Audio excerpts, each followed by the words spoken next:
So to be honest with you guys, I haven't seen any of the anime versions of Ghost in the Shell. None of the movies, none of the series, I believe it's a series too, none of the comics. I haven't seen any of them. This is my first dip into Ghost in the Shell. And with that being said, I did really enjoy this movie.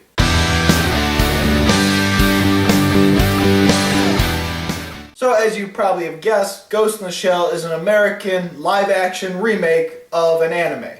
The movie is set in a very futuristic world where it's hard to tell what is cyborg, what is human, and what is robots. Because there's a lot of upgrades, there's a lot of robotic tech where people just upgrade themselves with robotic parts. And now we have Major, who is played by Scarlett Johansson, which is a robotic body with a human brain. A human brain of some girl that apparently almost died, and they helped her, they healed her, they put her in this robot body so she can combat terrorists. She's put into this special sector that combats terrorists, and now there's a new terrorist threat who is hacking into people's minds and doing a lot of crazy stuff. But as she delves deeper into this mystery, she discovers more about her past, more about her true self, and it becomes more of a self-discovery and a character piece than it does a mystery. So yeah, keep that in mind. This is less of an action film. This isn't as much of a mystery film as you'd expect, or a crime drama. It starts out like that, it hooks you in with that, but this is more about Major and her self-discovery and her past, and all that stuff. That is the main focus of this movie, and I have to say, I did like that fact. So let's talk about all the positives first. Acting, really superb for the most part. So first off, I knew Scarlett Johansson would do a good job in this role, because there are 3 roles that I've seen her do that pretty much combine this character in this film. Now think of Scarlett Johansson's performance as a combination of 3 of her past performances. She pretty much combines the performances she did as Black Widow, Lucy, and the alien from Under the Skin. She is pretty much a combination of all 3 of those things as the Major, and I have to say, I did really enjoy it, and she felt like a perfect fit. Sometimes actresses and actors have history as playing these types of roles, and Scarlett Johansson is one of them. But there are plenty of other people that were good in their role.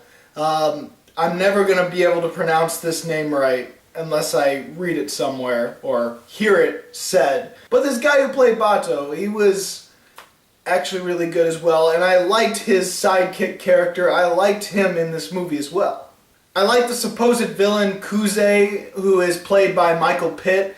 He was really good in this movie, and I liked more of his character probably than him acting, because his character was pretty complex. Well, I mean, not very complex, but you get into his mind and you understand where he's coming from, and I actually found myself kind of rooting for him by the end of the movie, because then, well, I won't give too much away. But to be honest, I think everyone did a good job in this film. The visuals, the cinematography, and the CGI were all really damn epic in this film. This is another sci-fi film this month where the CGI and all of the environments look absolutely stunning and look real. I mean, the only other one is Life.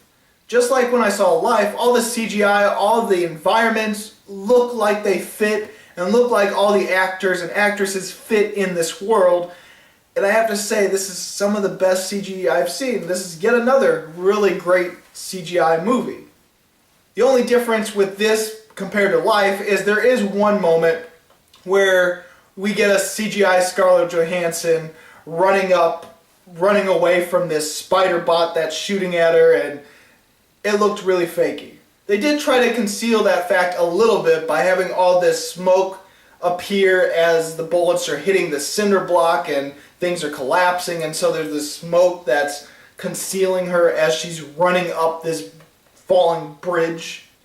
But that was the only moment in this film where it felt cartoony. I did like a lot of the effects in this movie, especially the holograms and how things look like they were disintegrating.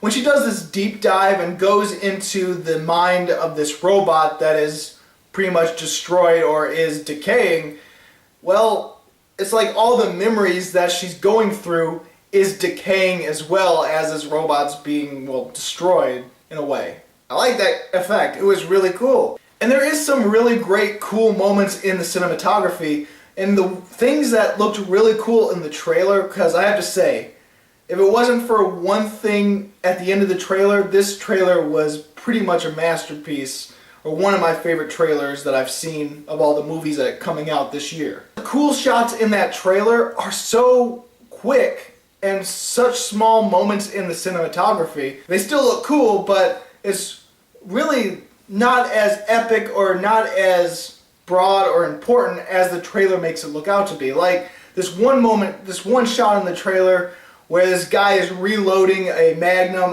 and is at this one angle, and that looked really cool, and it's just one quick shot that's almost irrelevant in the movie. Again, there is cool shots, but shots that I didn't expect because they're not the shots from the trailer. Now I can see people not liking the action in this movie because it is short. There is a lot of space between these action-packed moments, and there's no really, other than the Spider-Bot moment at the end of the film, there really isn't this really long action sequence. Most of the action sequences go by really fast because it's more like a Western in that sense, with all these quick draws and really fast shooting and just taking out your enemies really quickly and then getting the hell out of there.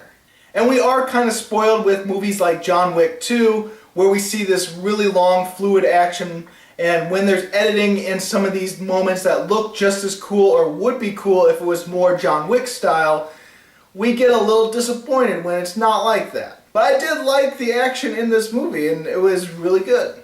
Now, one of the things I thought was handled really well is learning about Major's past and finding out who she really is and discovering what's really happening to her. I thought all that was done really well. There is really subtle moments in that area and things that aren't quite explained, but we as the audience can figure it out ourselves if we're smart enough to think about it. Not done to the sense of Logan or any really subtle dramas that usually get nominated for Oscars. I'm not saying Logan's part of that, but I'm saying those kind of movies. It's not done to that extent, because there is a lot of hand-holding throughout this movie as well. But the subtlety within the movie are things that I can appreciate. Because there is a bit of a minimalistic style to the movie where it just tells you what you need to know, but at the same time there is moments where it holds your hand and explains everything. So it does kind of conflict there. But I have to say there were some scenes that I did get emotional for, especially the scenes with Major going to this apartment and finding, well, I won't spoil anything. She goes to an apartment to see a woman who might have something to do with her past. That is a really emotional and really good scene, I felt. I actually was feeling for the characters there. And maybe it was because of the acting, maybe it was because of the way it was set up, but it was really fantastic. There's another scene that's briefly in the trailer where she's at like this graveyard. That's towards the end of the movie. That's actually one of the last things about the movie.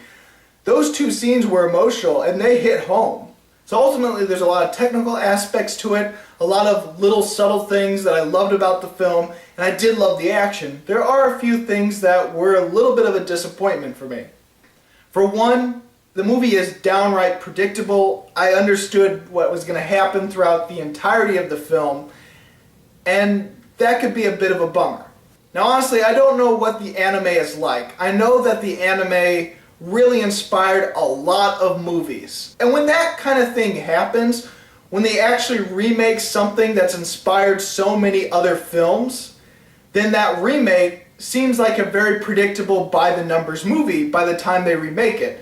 This kind of thing happens when it's horror movies based off of true stories, you know? Like for instance, The Conjuring. It's based off of a true story, but it has all these horror cliches that you come to expect, probably because other horror movies, more fictional horror films, really was inspired by a true life event, and so all these cliches get established by the time the true event gets made into a movie.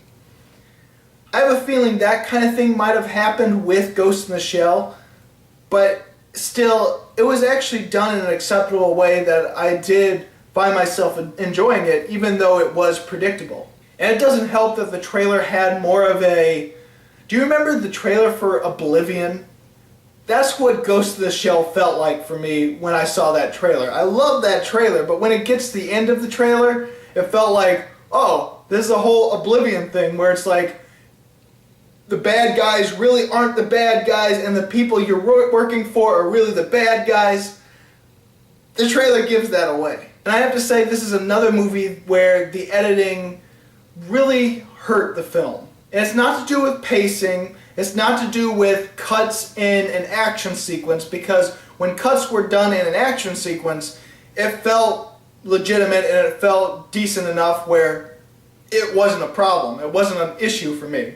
No, there are moments where the editing feels like it's trying to go a minimalistic route, but it feels like it's cutting out too much of the film, and some important things feel like, well, it seems like that was thrown out, and now how do we connect this from this? Like, there are certain moments where characters are thrust into situations and you don't see the outcome of it, and you just have to assume, oh, they made it out. And there's times where you don't know how much time has passed, and they try to mention it in dialogue, but it is clunky a little bit.